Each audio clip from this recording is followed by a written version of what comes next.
Le cinéma est un art, mais c'est avant tout une œuvre collective. Et si nous mettons souvent en avant les acteurs ou les réalisateurs, on oublie néanmoins tous les métiers de l'ombre qui sont nécessaires pour fabriquer un film. Enfin ça, c'était avant. Bienvenue dans les métiers cachés du cinéma. Bonjour à toutes et tous et bienvenue dans ce nouvel épisode du podcast des métiers cachés du cinéma où je reçois Claire-Sophie Plaxine qui est régisseuse d'extérieur.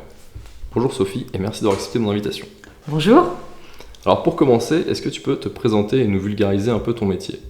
Alors, je m'appelle Claire-Sophie Plaxine, je suis régisseur d'extérieur.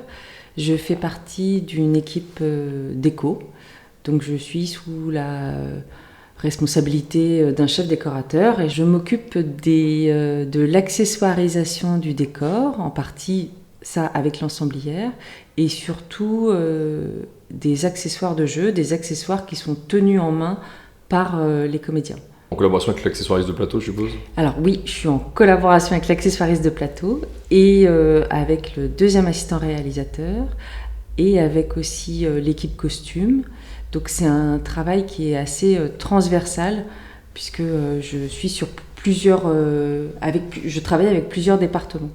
En fait, je fournis les accessoires à l'accessoiriste de plateau pour chaque décor et pour chaque séquence de la journée.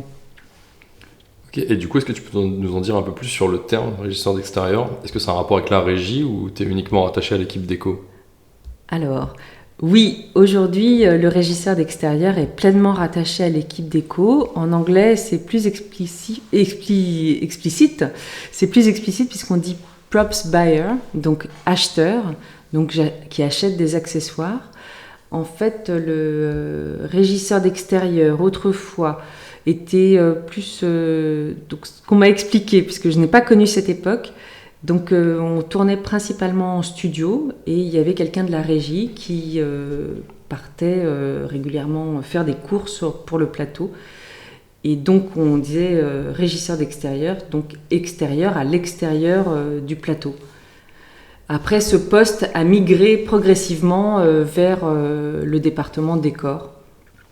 Après aussi, extérieur, le régisseur d'extérieur peut s'occuper aussi de trouver du mobilier urbain pour des séquences de rue. Et autrefois, il s'occupait aussi des véhicules. Aujourd'hui, c'est la régie, c'est le département régie qui s'occupe des véhicules de tournage, donc des voitures, des calèches et compagnie. Après, le régisseur d'extérieur peut aussi trouver des vélos. Alors, si c'est de la déco, si c'est des vélos de décor, donc, qui sont posés dans la rue, donc là, ça va être le régisseur d'extérieur. Après, si c'est un vélo de jeu, c'est-à-dire où les comédiens circulent à vélo, là, ça peut être soit la régie, soit le régisseur d'extérieur. Voilà. Et pour toi, quelles sont les compétences et les connaissances principales nécessaires dans ta profession ? Alors, les compétences, la première, c'est la curiosité. Il faut être curieux. Il faut être curieux de la vie, curieux des gens, curieux des objets, curieux. Faut être curieux. Ouais, ça, c'est pour moi la principale compétence. Et ensuite, il faut être extrêmement bien organisé dans sa tête. Il faut savoir encaisser une bonne charge mentale, puisque, comme je te disais, on est sur plusieurs départements. Donc, il faut une bonne capacité à gérer beaucoup de tâches en même temps. D'où une bonne capacité à avoir une charge mentale élevée. Après, qu'est-ce qu'il faut ? Il faut avoir une bonne culture générale et il n'y a pas de formation dédiée à ce qu'on appelle la Régidex. On dit Régidex dans notre milieu. Non, il n'y a pas de formation. C'est une formation qui s'apprend sur le tas. Et donc, quand on démarre, au début, on démarre au poste de 3e assistant. Enfin, au début, on est stagiaire conventionné, si on sort des études. Puis après, on fait ses classes en tant que 3e assistant déco. Et donc, il ne faut pas hésiter à poser beaucoup de questions et à regarder comment les gens travaillent, puisque il n'y a pas de formation dédiée, il n'y a pas un stage, Régidex particulier. Après, ta question, elle portait sur les compétences. Et les connaissances aussi. Est-ce que justement, au niveau connaissances, peut-être au niveau, je sais pas, telles années, qu'est-ce qu'on mettait dans les lieux, dans les maisons? Oui, après, quand on a fait des études, il faut aimer chercher l'information. C'est-à-dire, moi, je ne maîtrise pas non plus toutes les époques. Je ne suis pas du tout historienne, mais je sais où trouver l'information. Alors aujourd'hui, on a Internet, mais il y a aussi des bibliothèques, et puis il y a aussi des podcasts, enfin bon, tous les médias qui nous permettent de nous familiariser avec tel ou tel univers ou telle époque. Ce qui se passe, c'est quand tu fais un film comme Flow, qui était sur l'univers nautique, donc c'est un film sur Florence Artaud, donc à ce moment-là, tu as un temps de prépa où tu vas te documenter sur la vie et l'œuvre de Florence Artaud, et puis surtout sur tout l'univers du nautisme, c'est-à-dire avec le vocabulaire, avec de savoir ou essayer de reconnaître des bateaux, et de même que là j'ai travaillé récemment sur une série sur du rallye automobile dans les années 80, pareil, là tu te plonges à fond dans le monde du rallye automobile. Du coup tu deviens expert pendant un très court temps. Exactement. Ouais, mais tu deviens expert et tu deviens référent du sujet en question. C'est-à-dire que sur le plateau, les gens vont s'adresser à toi en tant que, entre guillemets, expert, alors que toi, tu as ta formation de 2 mois, enfin, selon le temps de prépa, selon ta documentation, et tu deviens aussi, en quelque sorte, garant du sujet en question. Et ça peut être sur des choses aussi très techniques. Comme par exemple sur le film, sur la série, sur le rallye dans les années 80, le réalisateur nous avait demandé de mettre une animation, alors là c'est pas une animation, mais de mettre une interface dans un des premiers IBM. Donc l'interface IBM, fond noir, un peu genre MS-DOS avec l'écriture verte et tout ça.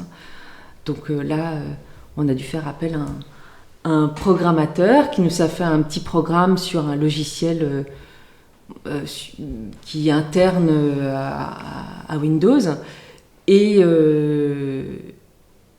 jusqu'alors, d'avoir ce programme, je ne m'y connaissais évidemment pas du tout.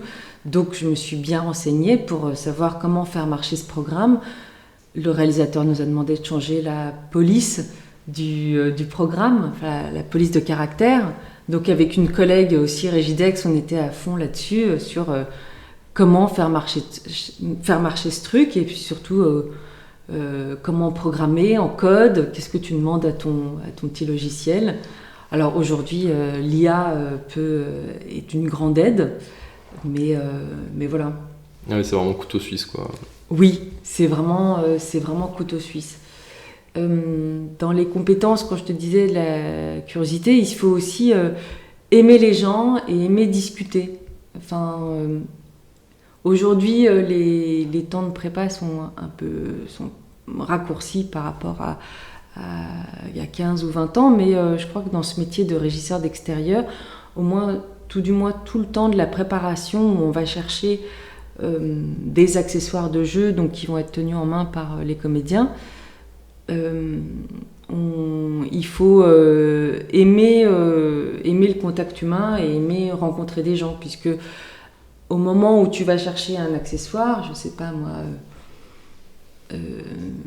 j'ai eu le cas sur la série Master Crime avec Muriel Robin, où à un moment, dans le bureau de Muriel Robin, il y a une balance, donc une balance de la justice un peu ancienne. Donc j'ai cherché chez les loueurs d'accessoires, j'ai pas trouvé, en tout cas ça correspondait pas à ce qu'on cherchait exactement, au brief du déco et du réalisateur. Et Alors aujourd'hui, il y a Le Bon Coin, c'est formidable, donc j'ai cherché via Le Bon Coin et j'ai acheté une balance chez un monsieur et en fait, ce monsieur était collectionneur de balances. Donc ça veut dire que la personne que tu rencontres, tu prends le temps d'acheter ta balance et en fait, le type va te dire ah non mais j'en ai d'autres et puis il va t'expliquer toute l'histoire de la balance et lui comment il entretient les petits poids, comment il en prend soin et aussi quand je dis qu'il faut aimer les gens, c'est-à-dire que la personne si tu t'intéresses à ce qu'elle fait, te rendra à hauteur de l'intérêt que tu auras mis envers ses passions, envers sa personne tout simplement, et peut t'ouvrir sur autre chose. Ça m'est arrivé, alors je sais pas si c'était chez ce gars-là, mais ça m'est arrivé de faire un achat ou chez un collectionneur. Et en fait, la personne te dit « Ah non, mais attendez, parce que tu as sympathisé avec lui, parce que tu es sympa, tout simplement, parce que tu as de l'intérêt pour lui. » Tu te dis « Ah non, mais attendez, il faut que je vous montre ce que j'ai dans ma cave, ce que j'ai dans mon garage. » Et là, tu tombes sur des pépites, quoi. Et du coup, après, tu peux garder le numéro pour un autre film, etc. Exactement, ouais. Et c'est ce qui constitue aussi ton carnet d'adresses. Mon métier, il est intéressant parce que... Alors certes, on va dans des univers très, très différents, mais aussi ça peut être la nourriture, ça peut être aussi les plantes. Par exemple, pour la nourriture, là c'est en lien avec la mise en scène et l'accessoiriste plateau. On cherche s'il y a une séquence de nourriture où les comédiens mangent, donc il va falloir demander à la mise en scène si les comédiens n'ont pas d'intolérance alimentaire, faire gaffe aussi avec les costumes pour pas choisir un plat de bolognaise alors que les comédiens ont un sweatshirt blanc, et puis aussi si selon le goût des comédiens, selon aussi ce qui est praticable dans l'espace qu'on va avoir, s'il n'y a pas de cuisine, s'il y a des cuisines, tout ce qu'on va imaginer pour nourrir les comédiens et pour accessoiriser cette séquence de repas. Ok, ça t'as un peu carte blanche des fois sur ça par exemple. Alors si c'est un film d'époque, eh ben, il faut se renseigner un peu sur ce qui se faisait à l'époque.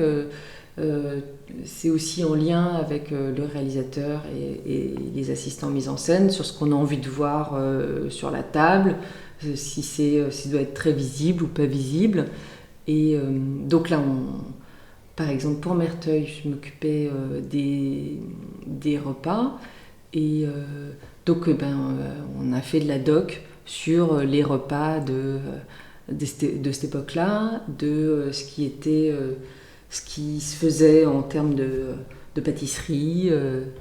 Pour revenir un petit peu dans le passé, est-ce que tu peux nous dire ce qui t'a poussé vers le cinéma et plus particulièrement vers ce métier ? Alors, j'avais une mère qui était férue de cinéma et qui a eu, j'imagine, beaucoup d'influence sur mon grand frère. Et mon frère était passionné de cinéma. Mon frère voulait être monteur. Et il m'a transmis cette passion du cinéma, de regarder des films. On était devant la télé, on regardait le Festival de Cannes, on regardait la montée des marches. Et moi, j'avais des paillettes dans les yeux et je me disais qu'un jour, j'y serais aussi. Et j'ai fait des études d'histoire du cinéma. J'étais à la fac à Paris 1. Donc, histoire du cinéma, c'était très théorique, j'avais aucune pratique. J'ai passé ma maîtrise et une copine m'a proposé de faire un stage au Festival de Cannes. Donc j'ai sauté sur cette occasion et j'ai fait mon premier stage au Festival de Cannes au service de presse. En fait, j'ai réalisé que je ne savais pas ce que je voulais faire, j'avais pas les termes, j'avais pas le vocabulaire des métiers du cinéma ni des métiers de la culture. Mes parents venaient pas du tout de ce milieu-là. Mais c'est vrai qu'à part comédien ou réalisateur, c'est dur de voir d'autres métiers en plus. Oui, Mais au fur et à mesure, donc ça s'est précisé pendant mes études, je savais pas ce que je voulais faire, mais je voulais travailler dans la culture. Je voulais que mon métier soit enrichissant intellectuellement. Donc j'ai eu cette opportunité de faire un stage au Festival de Cannes. Là, j'ai rencontré la directrice de la communication du Festival de Cannes, qui était aussi la directrice du Forum des images. Et pendant mon année de maîtrise, j'y suis allée au culot et j'ai obtenu un stage au Forum des images. Et puis après, ça s'est enchaîné. Et j'y suis restée 7 ans et j'étais chargée des relations avec le public. Après, je suis partie habiter à l'étranger, au Vietnam. Et j'ai rencontré une copine, enfin une jeune femme qui est devenue une copine au Vietnam, qui, elle, travaillait déjà dans le cinéma et qui m'a expliqué tout l'organigramme d'une équipe déco. Quand j'étais au Forum des images, j'avais déjà rencontré un assistant déco, mais moi je lui parlais d'accessoiriste et lui il me parlait de formation, d'effets spéciaux, et en fait je disais mais non, mais c'est pas ça que je veux faire en fait. Et il me parlait de stagiaires, et en fait à l'époque les troisièmes assistants on les appelait stagiaires, mais le salaire n'était pas du tout le même. Entre un stagiaire conventionné, quelqu'un qui sort de l'école va être payé 300 € pour le mois, à peu près, mieux, ouais, peut-être 100 € la semaine, alors qu'un troisième assistant, ex-stagiaire à l'époque, était payé, et aujourd'hui payé, je pense, 460-500 € la semaine. Donc c'était tout à fait envisageable de se reconvertir. Et surtout, quand j'étais au Forum des images, mon métier était autour de la promotion des films, et moi je voulais rester dans le cinéma et être sur les plateaux. Voilà. Donc j'ai rencontré cette copine qui m'a expliqué comment ça se passait, et en fait en rentrant du Vietnam, j'ai pas du tout bossé dans le cinéma. J'ai eu aussi une bonne occasion, une copine qui me dit ça te dit de bosser dans le dessin animé. Je fais ouais, d'accord. Et donc j'ai fait comme ça une prod de dessin animé. Donc dans l'anime, les prods sont assez longues. J'ai eu mon intermittence, et puis ça s'est enchaîné. J'étais deuxième assistant réal, toujours sur une prod de dessin animé. Et les bureaux étaient dans une grosse boîte, dans les locaux de IMI rue du Mont-Cenis. Et dans cette même boîte, donc il y avait IMI, il y avait une prod de dessin animé. Et il y avait aussi une prod de long métrage, de films de fiction. Et je te la fais courte. Et en passant de porte en porte, enfin en fumant des cigarettes et en discutant avec les gens, je voyais des personnalités qui passaient, des comédiens qui passaient. Je me disais putain, mais c'est ça que j'ai envie de faire. En fait, il faut que j'aille leur parler absolument. Et j'ai réussi à passer la première porte du directeur de prod. Donc t'envoies ton CV, t'insistes, la semaine suivante t'insistes encore. J'ai réussi à avoir un contact avec le chef décorateur. Pareil, j'ai insisté aussi. On s'est rencontrés, on s'est bien entendus, et il m'a donné ma première opportunité de travail, donc en tant que troisième assistante déco, sur le film Mauvaise fille, réalisé par Patrick Mille. Donc là, j'étais, comme j'avais mon passif de forme des images ou de bureau, je connaissais bien les outils informatiques, et puis de la gestion de projet. Donc j'étais plutôt au bureau. Donc j'étais troisième assistante au bureau. Donc quand je dis je suis au bureau, c'est-à-dire que tu es avec le premier assistant déco. Le premier assistant déco, il gère à la fois la masse salariale, le budget global de la déco, et puis aussi la peinture et la construction. C'est vraiment le bras droit du chef déco, le premier assistant déco. Après, j'ai eu 2 opportunités, les expériences se sont enchaînées comme ça. Et j'ai eu l'opportunité d'être troisième assistant déco avec une régisseur d'extérieur sur le film La Danseuse. Et on s'est bien entendu. Et après, elle a eu l'opportunité d'être chef décoratrice, et on s'entendait vraiment bien. Et on a commencé, elle avait un peu plus d'expérience que moi. Moi, j'avais plus d'expérience professionnelle parce que j'avais déjà 35 ans, elle est plus jeune que moi. Mais en tout cas, elle avait plus d'expérience de la déco. Et comme ça, après, elle a fait des petits films et elle m'a fait passer régisseur d'extérieur. Ok, mais en fait, du coup, c'est marrant, vu qu'il n'y a pas de formation, en fait, tu deviens régisseur d'extérieur quand tu te dis au bout d'un moment, je le suis ou je vais dans cette direction, parce que de troisième, il faut choisir sa voie après, en fait. Oui. Ouais. Oui, c'est pas évident. Alors, il y a des gens qui restent très longtemps troisième, parce qu'il n'y a personne qui leur a donné l'opportunité de passer le cap. Après, ce qui n'est pas évident, c'est quand tu passes ce cap régisseur d'extérieur, enfin suivant de là où tu viens, si tu as fait tes classes en tant que troisième assistant, après assistante ensemblière et après régisseur d'extérieur, je pense que c'est peut-être plus facile. Moi, en tant que troisième assistant avec un régisseur d'extérieur, tu fais ce qu'on appelle du run, c'est-à-dire tu fais des courses pour le régisseur d'extérieur. À la fois tu fais des courses et à la fois tu fais des petites missions de fabrication d'objets. Et donc tu restes, en tant que troisième assistant, tu remplis toutes tes missions de la journée, toutes les courses qu'on t'a donné à faire, t'en fais un peu plus, et donc on est super content de toi. Et on te donne aussi, en tant que troisième à la Régidex, on va te donner aussi des missions comme, il y a un aquarium dans le décor, tu vas aller faire un casting d'aquarium, un casting de poissons, et mettre en œuvre l'aquarium. Ça peut être ça peut être le comédien utilise... Ça, c'était ma première mission. C'était sur Mauvaise Fille, donc j'étais troisième. Et on m'avait donné à faire un agenda type Filofax à patiner. Donc tu fais un casting d'agenda en cuir, tout ça. C'était pour la mère de Justine Lévy, qui était Carole Bouquet. Donc à un moment, elle regarde dans son agenda.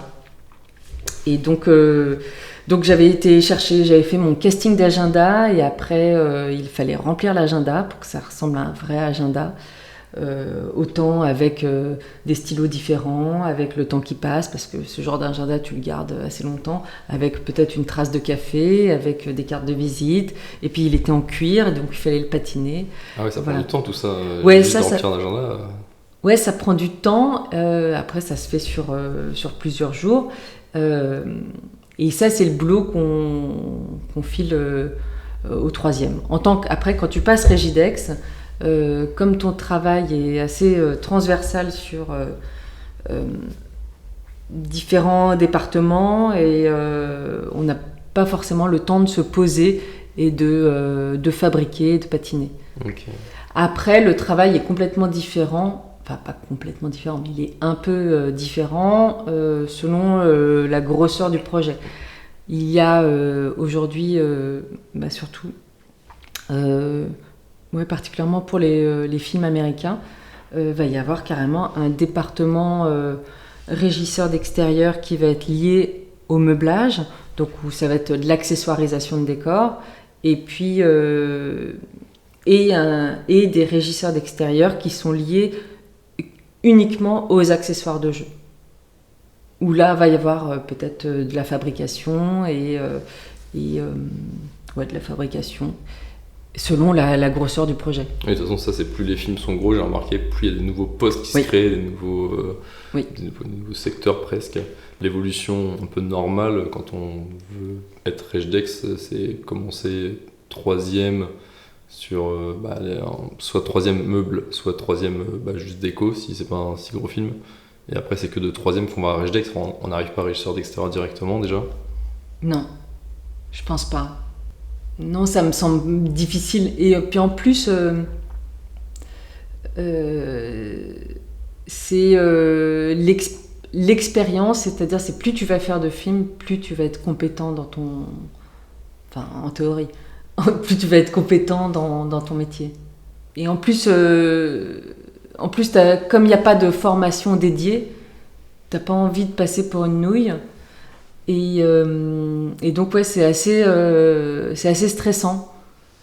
Et c'est assez stressant, mais il faut aussi se faire confiance. Je crois qu'il faut aussi faire confiance au phénomène d'équipe dans une équipe d'éco. Et il faut, et ça je le savais pas, enfin j'en avais pas conscience quand j'ai démarré, peut-être par manque de confiance en moi ou parce que justement j'avais pas fait de formation dédiée. Tu fais des études de coiffure et t'es censé savoir couper les cheveux au bout de tes études, à l'issue de tes études de coiffure. Et là j'avais pas assez conscience de la notion d'équipe, c'est-à-dire que c'est évident, on ne sait pas tout faire. Et puis aussi, si tu n'as pas été confronté à des histoires de bateaux, de Shanifi vintage, de pipes des années du 19e siècle, je ne sais pas. Donc il faut... tu te documentes pour être compétent en la matière. Et en fait, il ne faut pas hésiter à dire qu'on ne sait pas. Dans l'absolu, le Régidex doit être polyvalent et doit savoir où chercher l'information, où la chercher et surtout la trouver. Mais forcément lui-même, il doit savoir comment la trouver, même si c'est quelqu'un d'autre, etc. Ouais. Et est-ce qu'il t'arrive d'être en contact avec l'équipe construction ?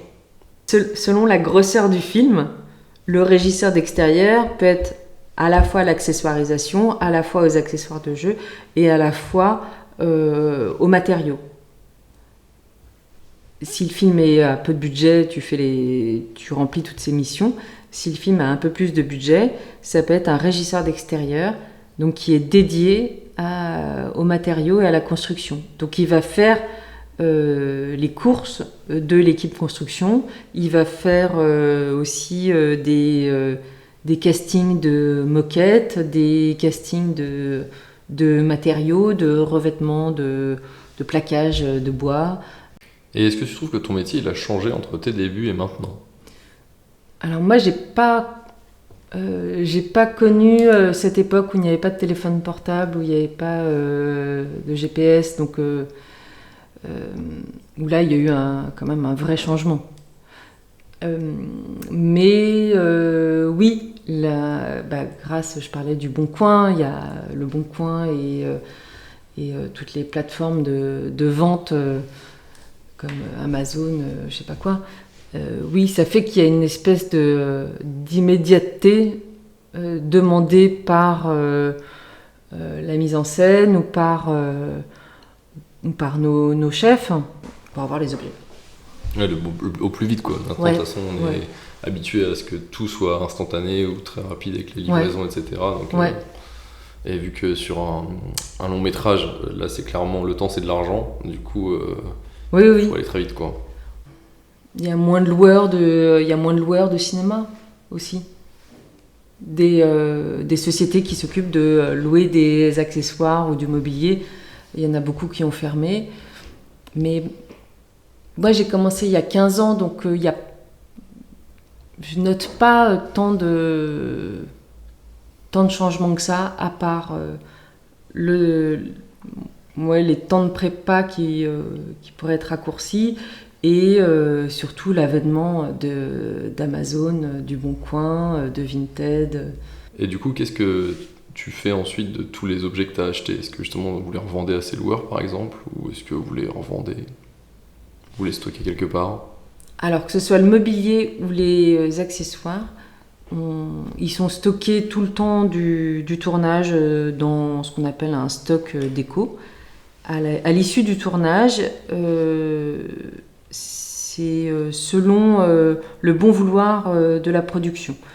Ça peut être... le producteur peut décider de garder ses accessoires, de faire un stock.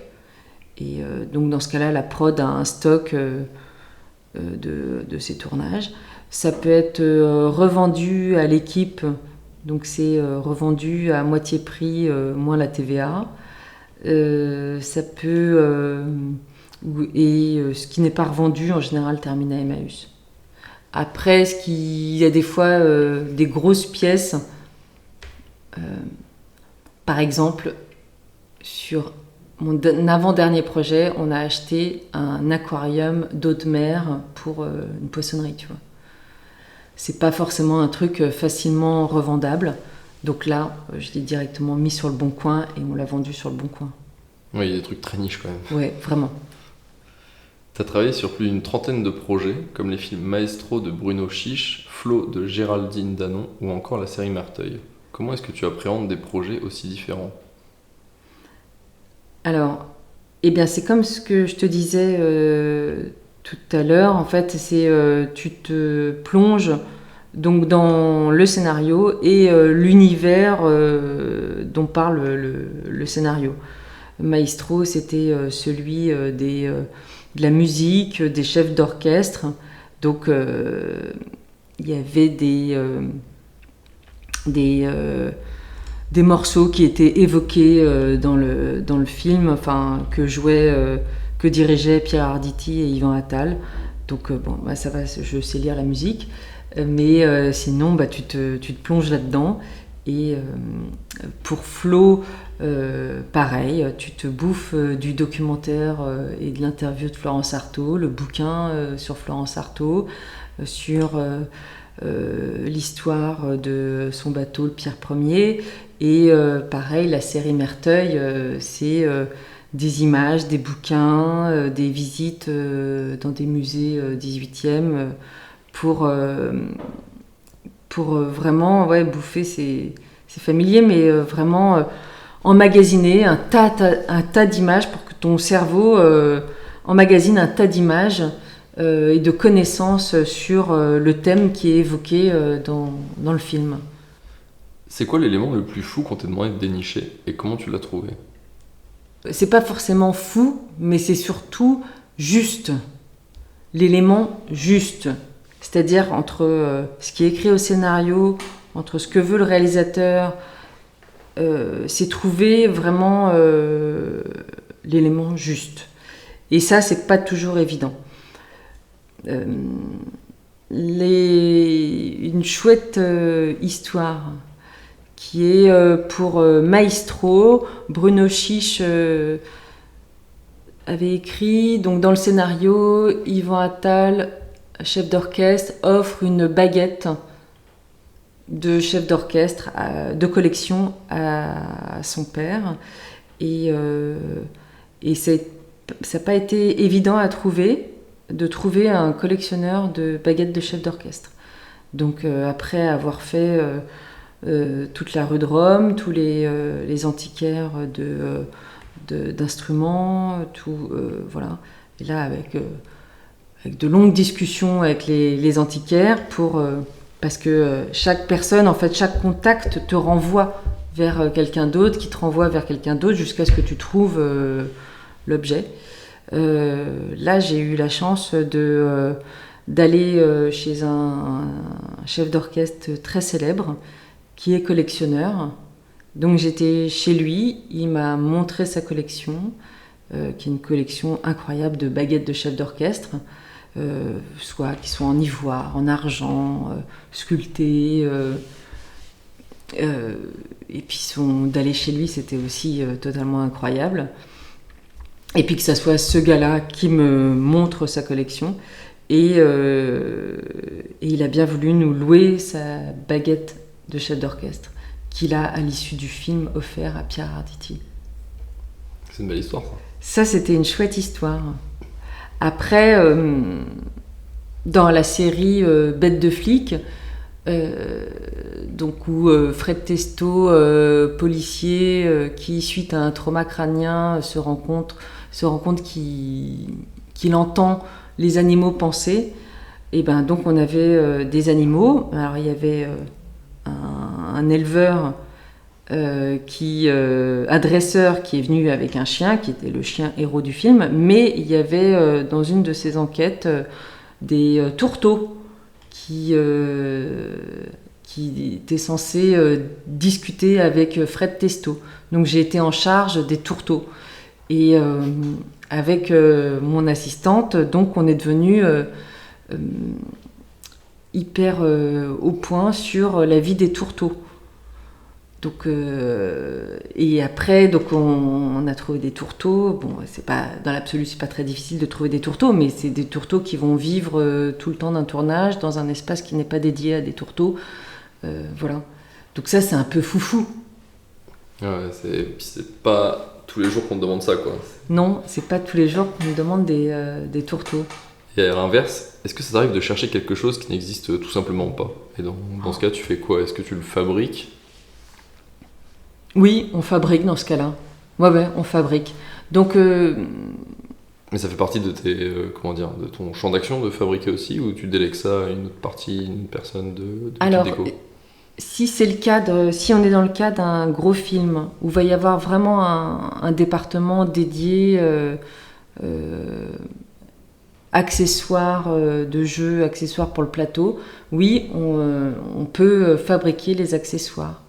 Il va y avoir ce qu'on appelle des accessoiristes au meuble qui vont fabriquer les accessoires. Après, il y a aussi, moi je vais être amenée à fournir et à faire tous les achats pour l'accessoiriste au meuble.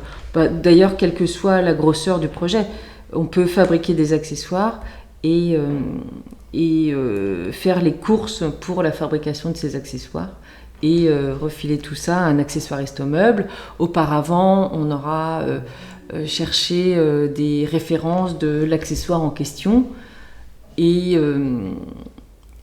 pour que cet accessoiriste au meuble soit au plus près de ce qu'on recherche. Et ça, c'est toi du coup qui prends l'initiative de dire bah là, j'ai vraiment pas trouvé cet objet, il faut qu'on le fabrique. Oui, avec alors, toujours dans le cadre d'un travail d'équipe, donc c'est en lien avec le chef décorateur, avec l'ensemblier, avec le premier assistant. Il faut qu'on rentre dans le budget, de faisabilité. Par exemple, sur Merteuil, c'était rigolo, il y avait un accessoiriste au meuble qui fabriquait des fausses huîtres. Donc des huîtres ouvertes et alors nous on lui fournit les coquilles d'huîtres vides et le gars il avait un système pour fabriquer des huîtres qui étaient très proches de la réalité. C'est marrant, du coup moi j'ai un accessoiriste de plateau, Simon Tric, Ouais. qui a fabriqué une fausse huître pour un tournage pour un Dupieux, Oui. pour Au Poste. Et ouais, ça c'est rigolo, mais ça peut ces accessoires en question, enfin quand ils sont donc une fois qu'on a fait le casting de l'accessoire, on a trouvé ce qu'on voulait, on peut l'acheter neuf et après il faut le patiner. Donc soit c'est les peintres qui peuvent faire la patine de l'accessoire en question, ça peut être aussi l'accessoiriste au meuble. D'ailleurs, dans le boulot de Régidex, en fait, on s'occupe aussi des bagages. Les sacs à main, c'est plutôt les costumes qui vont s'en occuper. Et nous, on va plutôt s'occuper des bagages des hommes ou des sacoches et tout ça, et des valises, des sacs de voyage et tout. C'est là où la limite elle est un peu floue des fois entre ce qui est du costume ou pas. Complètement. Et c'est pour ça qu'on travaille tous en étroite collaboration. Et est-ce qu'il t'arrive aussi de tomber sur une pièce par hasard et du coup de convaincre le ou la chef déco de l'ajouter au décor par exemple? Alors oui, ça arrive, puisque et ça arrive même très souvent, puisque en fait, quand on va chez les loueurs, ou quand on va chez les loueurs, quand on va dans les Emmaüs, quand on va dans les vides-greniers, les brocantes et tout ça, on peut tomber sur, puisqu'on a une vision d'ensemble du scénario et de tous les accessoires du scénario, on peut aussi suggérer des choses effectivement au chef décorateur et par conséquent au réalisateur en disant « Ah tiens, j'ai vu tel truc, j'ai pensé pour telle séquence, qu'est-ce que t'en penses? On pourrait ajouter tel ou tel objet carrément, ouais. » Et au contraire, les chefs décorateurs sont sont très friands de ça. C'est-à-dire que si tu vas, si tu vas à Emmaüs ou Le Bon Coin, enfin bref, pour un stylo et que tu reviens juste avec un stylo, certes tu remplis ta mission, mais ce qui est rigolo, c'est de ramener le stylo, mais le porte-plume, et de ramener tout ce qui va avec et tous les accessoires de bureau et de suggérer aussi des actions de jeu pour la mise en scène. En fait, ce qui est intéressant, c'est que dans le décor, tu as ce qui est décrit au scénario. Elle se fait un thé, elle est dans sa cuisine, elle se fait un thé. Donc, ok, toi, tu as la tasse, le sachet de thé. Mais ce qui est intéressant dans ce travail et avec la mise en scène, c'est de suggérer aussi à la mise en scène des actions de jeu. C'est-à-dire, regarde, elle pourra ouvrir aussi les 2 tiroirs, les 3 placards, parce que j'ai rempli avec des couverts, le placard, j'ai rempli avec tout ce qu'il faut pour faire un petit déj. Et donc ça ouvre des champs de possibilités pour les comédiens, qui n'est pas seulement en train de se faire son thé, elle va aussi préparer, se faire une tartine. C'est une connerie, mais ça peut être ça. Mais d'ailleurs, pour du coup prendre en considération tout ça, toi, t'es inclus à quel moment dans la production du film ? T'es inclus au moment du scénario pour justement voir toutes les choses qu'il y aura à acheter, faire une évaluation de combien de temps il te faudra, du budget, enfin je sais pas. Moi, je commence à peu près... oui, le scénario en théorie est définitif, ou presque. En tout cas, les grandes lignes. C'est mieux quand il est définitif. Et je fais ce qu'on appelle un dépouillement, où je vais lister en fait tous les décors, les séquences, les personnages. Et quand j'ai ce qu'on appelle le plan de travail, donc c'est le planning des séquences jour par jour, donc je liste aussi les séquences et les accessoires de jeu qui vont être nécessaires pour chaque séquence. Je suis assez en amont en fait du tournage. Si c'est un film de contemporain, ça va être peut-être 6 semaines. Si c'est un film d'époque, ça va être peut-être plus longtemps, ça va peut-être être 8 semaines ou 10 semaines. Parce qu'il va falloir faire, au début, on va commencer par ce qu'on appelle faire de la doc, un travail de documentation. Et puis après, l'entonnoir va se resserrer pour se consacrer vraiment aux accessoires de jeu qui sont listés dans le scénario. Et du coup, qui t'appelle ? Est-ce que c'est la production, la réalisation, chef déco ?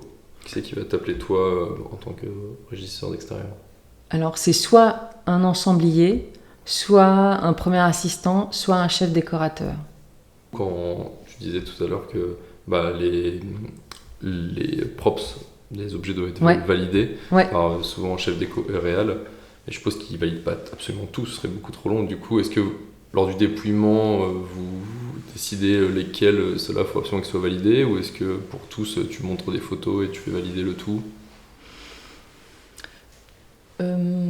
Oui, tu peux faire valider sur photo, évidemment. En fait, mais là, je rejoins ta prochaine question qui sera sur la journée type en prépa. Donc, c'est pas une journée type, mais c'est le travail qui est en prépa. Donc, tu lis le scénario, tu fais ce qu'on appelle un dépouillement dans un logiciel de base de données. Et après, tu vois ce qui va te demander du temps et ce qui va te demander moins de temps. Donc, il faut pouvoir jauger ce qui va être chronophage ou pas. Ça se fait seul, en équipe, avec l'ensemblier ou avec le chef déco, le premier. Et tout n'est pas... ta question était sur si le réal valide tout. Eh bien, en fait... 2 semaines avant le tournage, déjà peut-être 2-3 semaines avant le tournage, on fait ce qu'on appelle une lecture. Donc une lecture déco. On est avec le réalisateur, une partie de l'équipe déco, une partie de l'équipe mise en scène, et on va lire le scénario et Et je vais poser des questions. L'accessoiriste plateau est présent aussi, et on va lui poser des questions. Si on est, par exemple, dans un film contemporain, un tel signe des documents, est-ce que tu demandes au réalisateur, est-ce que tu as une préférence pour le stylo? Est-ce que le réal peut te dire, ah bah oui, il est banquier, il a un Mont Blanc, un stylo très chic, ou non, on s'en fout, on lui mettra un bic. Et en fait, tu essayes, pendant cette lecture dure une journée, parfois plus, tu essayes de rentrer dans le détail du scénario et d'avoir le maximum de réponses sur le choix des objets. Et surtout que parfois c'est évident, mais parfois non, mais on ne se raconte pas forcément la même histoire avec le réalisateur. La notion d'un stylo chic, la notion d'un joli portefeuille. Ouais, c'est assez subjectif. C'est totalement subjectif. Donc c'est bien de poser un maximum de questions pour savoir ce que le réalisateur a en tête pour être au plus juste. Une fois qu'on a fait cette lecture, donc on s'active, là, le temps se resserre, on s'active pour faire un maximum d'achats. Et on a, en tant que régisseur d'extérieur et accessoiriste plateau, ce qu'on appelle une présentation accessoire. Donc on va présenter, on va étaler la plupart des accessoires très importants du film. Et on va présenter les accessoires qu'on a choisis pour telle ou telle séquence, pour l'univers de tel personnage. On va lui dire ce à quoi on a pensé, et lui va nous dire ah bah oui, non, moi je l'imaginais plutôt comme ci ou comme ça. Et là, à l'issue de cette présentation accessoire, on va de nouveau ajuster le choix des objets. Et il restera combien de temps à peu près entre la présentation accessoire et le début du tournage? Une semaine. D'accord. Ouais, en général une semaine. Donc là, c'est au moment où le Régidex, il est... c'est Fast and Furious, là. C'est Fast and Furious. Complètement. Mais après, il n'est pas tout seul. Après, il y a aussi beaucoup de choses qu'il peut avoir fait valider en amont. C'est pour ça que c'est aussi hyper important d'être en lien et en très bon terme avec le département mise en scène, parce qu'on n'est pas forcément obligé d'attendre cette présentation accessoire pour commencer à faire valider et envoyer des photos au réalisateur. Et du coup, est-ce que tu peux nous dire comment se passe une journée type pour toi sur un tournage? Alors, le régisseur d'extérieur fournit les accessoires de jeu pour chaque jour de la semaine, c'est-à-dire dans tel ou tel décor. Il peut fournir plusieurs accessoires de jeu pour, si on a ce décor-là pour 2-3 jours, il n'est pas obligé de venir tous les jours sur le décor, mais au moins il vient au minimum une fois pour fournir tous les accessoires de jeu. C'est pour préparer des séquences de repas s'il y a des séquences de restaurant, pour être en lien avec le styliste culinaire si c'est des très grosses séquences de repas, pour voir si tout se passe correctement. Après, c'est bien aussi si le Régidex peut être là au démarrage ou à l'issue du tournage pour avoir pour faire des points régulièrement avec l'accessoiriste de plateau s'il a bien tous les accessoires de jeu.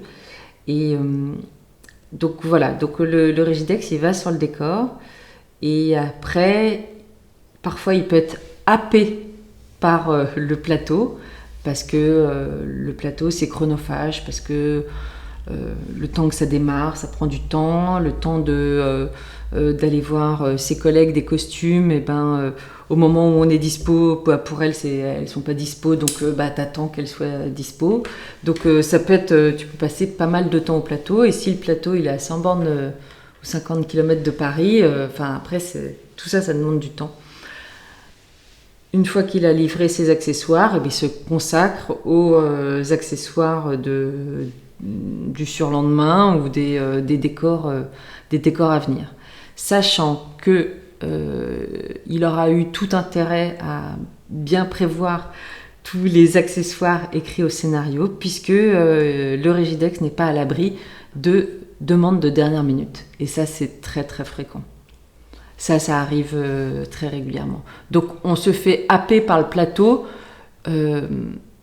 d'une part pour être en contact et vérifier que tout le monde est bien OK sur les accessoires à venir, et aussi parce que la mise en scène peut faire des demandes de dernière minute. Tiens, il faudra rajouter un bouquet de fleurs, ou en fait, finalement, il va pas taper à la machine, il va jouer au flipper. Et là, en peut-être 24 heures ou 48 heures, enfin en tout cas dans des temps très restreints, tu dois trouver un flipper dont l'image du flipper doit être libre de droit, qui doit fonctionner. Donc là, potentiellement, boum, accessoiriste meuble pour... Voilà, faire en sorte que les rippers, donc les déménageurs de cinéma, soient disponibles pour aller chercher le flipper, sachant que l'ensemblage va s'occuper effectivement du meublage, des tapisseries et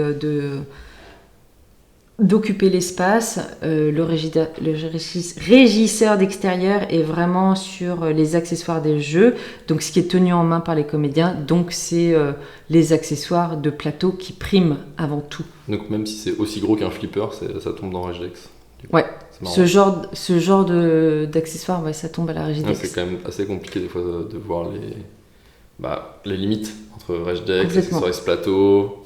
Alors, avec l'accessoire plateau, l'accessoire plateau, en fait, lui, il va avoir 1 à 2 semaines ou un petit peu plus, mais rarement plus de préparation. Et donc, il y a des... moi, mon rôle est de lui fournir des accessoires.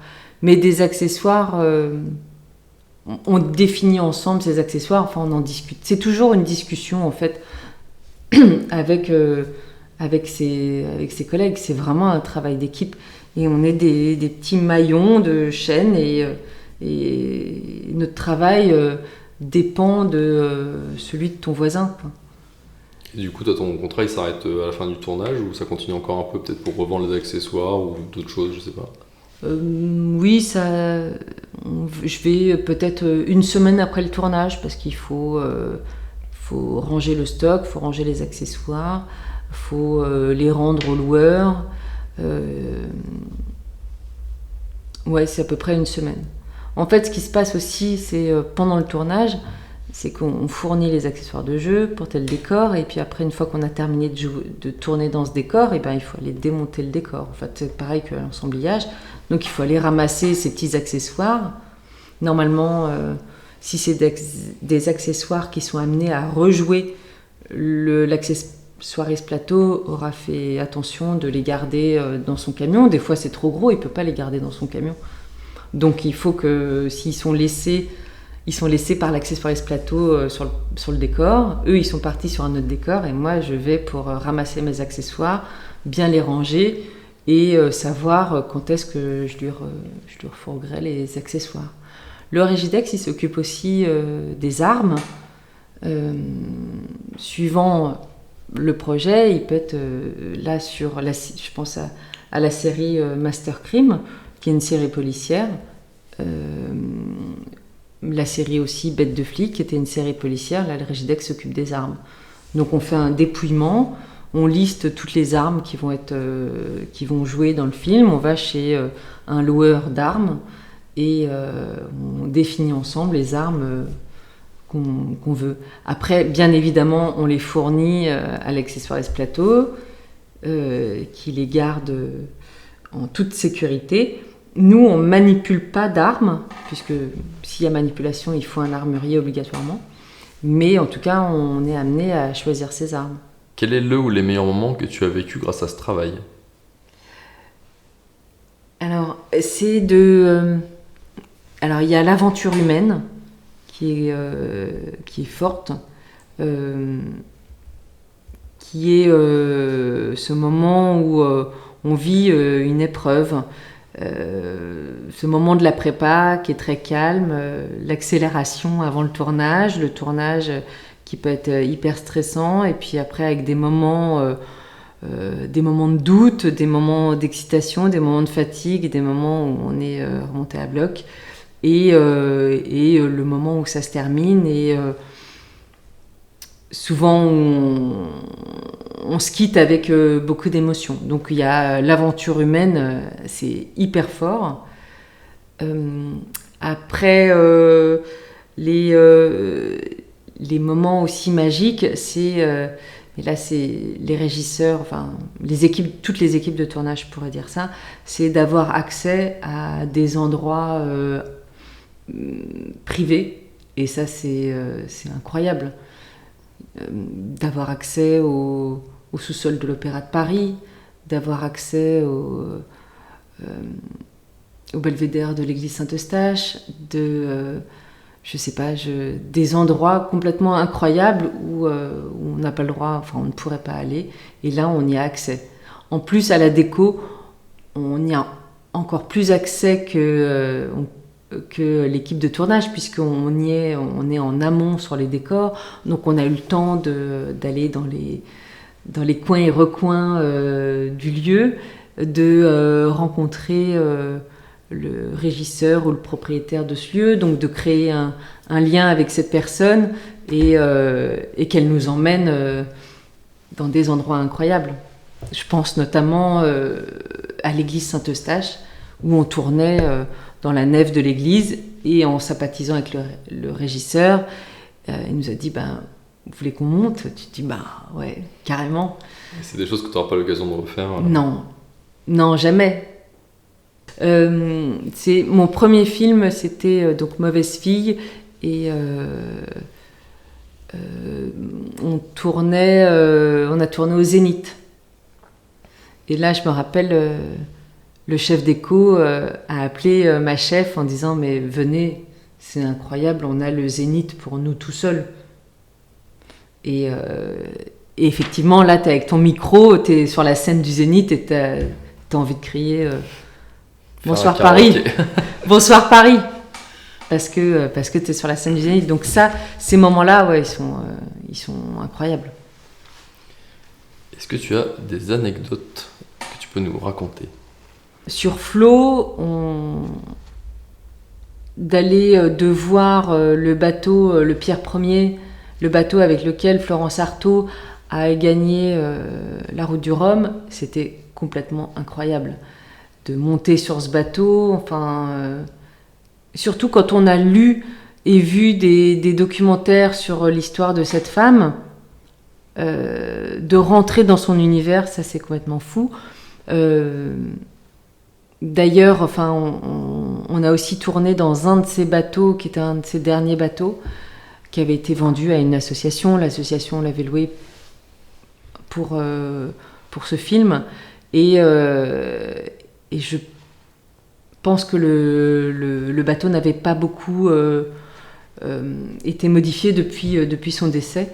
Et c'était incroyable. Avec ma collègue de l'époque, on disait « Ah, dis donc, c'est l'âme de Flo ». Et ouais, ça c'est très fort, en fait, de t'être intéressé à des personnalités, à un sujet, et de vivre quelque chose, et dans un lieu ouais, aussi chargé d'histoire. Aussi chargé d'histoire, ouais. Et du coup, dernière question, quel autre métier du cinéma penses-tu n'est pas assez mis en avant et qui pourrait faire l'objet d'un prochain épisode ? Accessoiriste au meuble. Merci beaucoup Claire-Sophie. Merci. Merci beaucoup d'avoir écouté cet épisode des métiers cachés du cinéma. S'il vous a plu, n'hésitez pas à vous abonner, mettre une note et un avis sur votre plateforme d'écoute préférée, et je vous donne rendez-vous prochainement pour un nouvel épisode.